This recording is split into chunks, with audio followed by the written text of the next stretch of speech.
श्री संत निवृत्तीनाथ महाराज समाधी संस्थानच्या अध्यक्षपदी राहुल महाराज साळुंखे यांची निवड.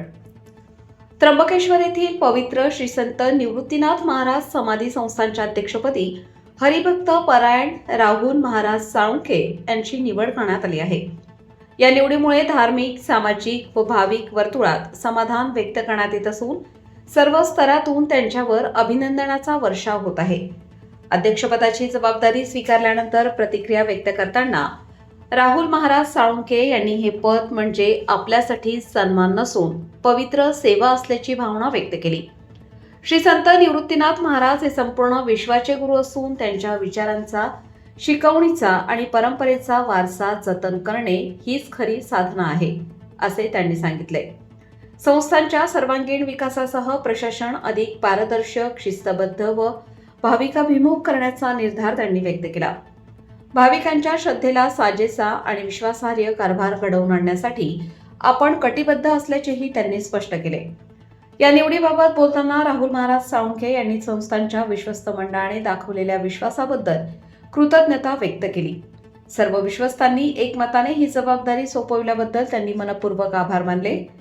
राहुल महाराज साळुंखे यांच्या नेतृत्वाखाली श्री संत निवृत्तीनाथ महाराज समाधी संस्थांचा धार्मिक, सांस्कृतिक व सामाजिक विकास अधिक गती घेईल असा विश्वास भाविक व नागरिक वर्गातून व्यक्त होत आहे.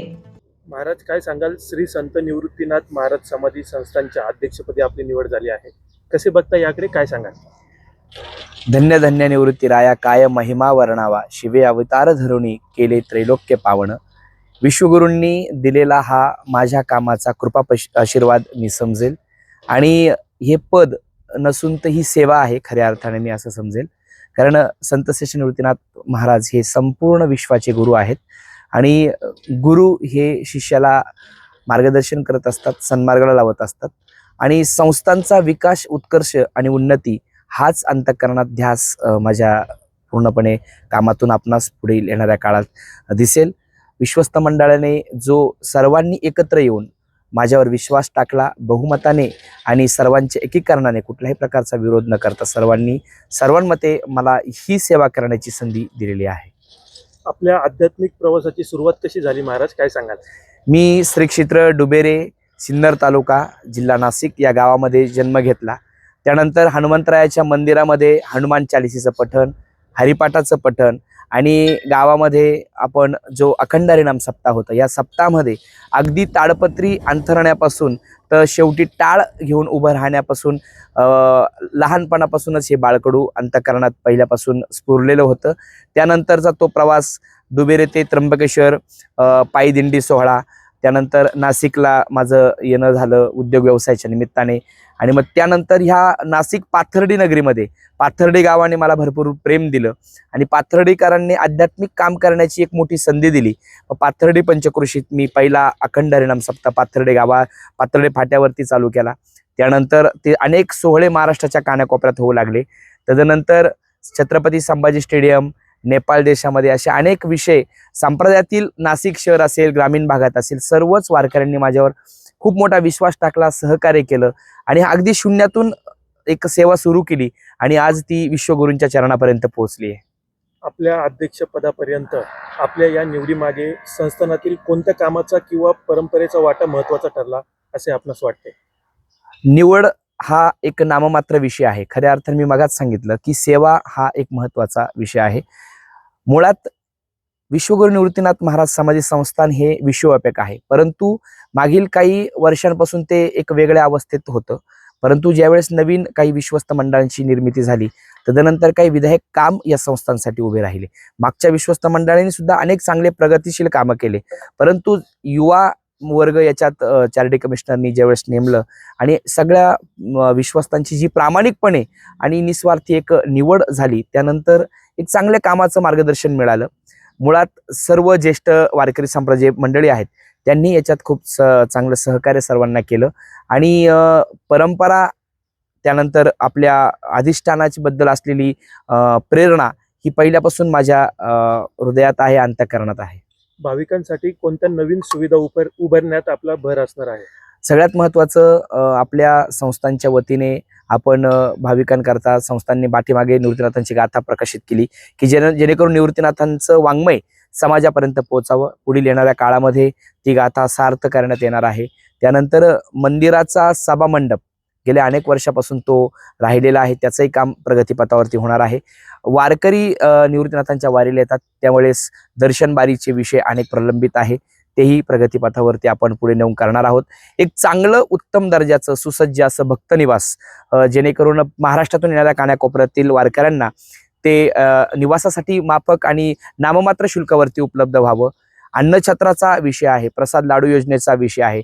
त्यानंतर निवृत्तीनाथांच्या साहित्याचं एक छोटंसं आपण त्या ठिकाणी छान म्युझियम टाईप आपण तेही आपण पुढे जाऊन करणार आहोत.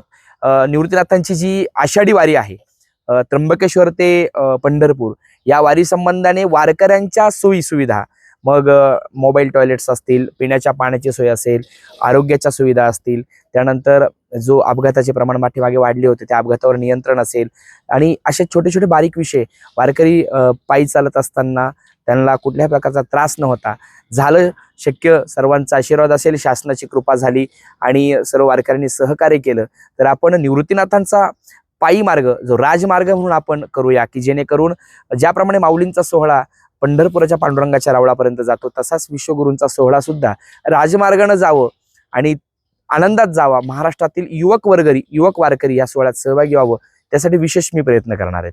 आगामी सिंहस्थ कुंभमेळ्याच्या तयारीसाठी संस्थानाने आतापासून काही नियोजन सुरू केले का महाराज? येणारा कुंभमेळा हा खऱ्या अर्थाने वारकऱ्यांची सुवर्णवर्णी आहे आणि कुंभमेळ्याच्या पार्श्वभूमीने आपण जलद गतीने बाकीच्या प्रशासकीय कामं जी आहेत प्रशास योजनेचे ते कामं पूर्ण झालेले आहे.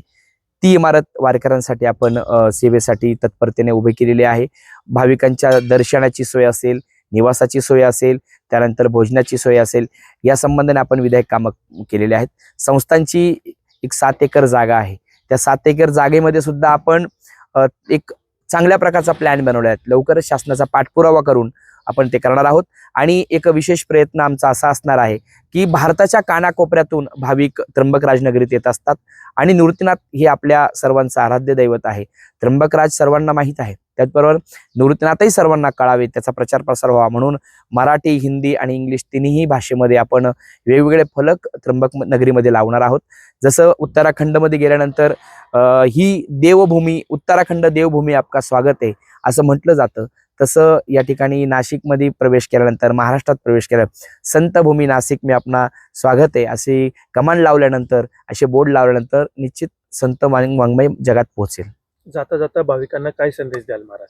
मी आपल्या चॅनलच्या माध्यमातून, सोशल मीडियाच्या माध्यमातून मी सर्व भाविकांना एकच विनम्र प्रार्थना करेल, संदेश नाही म्हणणार, प्रार्थना करेल, विनंती करेल की विश्वगुरु संत श्री निवृत्तीनाथ महाराजांच्या मंदिराचं काम, सभामंडपाचं काम प्रगतीपथावरती आहे आणि या कामाला आपल्या सर्व भाविकांच्या योगदानाची, सहकार्याची अपेक्षा आहे. आपण सर्वांनी आर्थिक योगदान, त्याप्रमाणे वस्तुस्वरूप योगदान, मंदिरात आपण रितसर त्याचं नोंद करून पावती घेऊन आपण आर्थिकदृष्ट्या मंदिराला सबळ करावं. शासन आपल्याला जे देतं ते देतच, परंतु निवृत्तीनाथ दादांच्या चरणी आपण केलेली सेवा आपल्या सर्वांना कामी येणार आहे. म्हणून आपल्या सर्वांनी निवृत्तीनाथ मंदिरात दर्शनास यावं, प्रचार प्रसार प्रसिद्धीसाठी मदत करावी. येणाऱ्या कुंभमेळ्यामध्ये आपण वारकरी म्हणून सर्व भारतातून येणाऱ्या नागरिकांच्या स्वागतासाठी सर्व तत्पर राहावं आणि संस्थांचा उत्कर्ष, विकास, प्रचार प्रसारासाठी आपण सर्वांनी सहकार्य करावं अशीच मी विनंती करेल.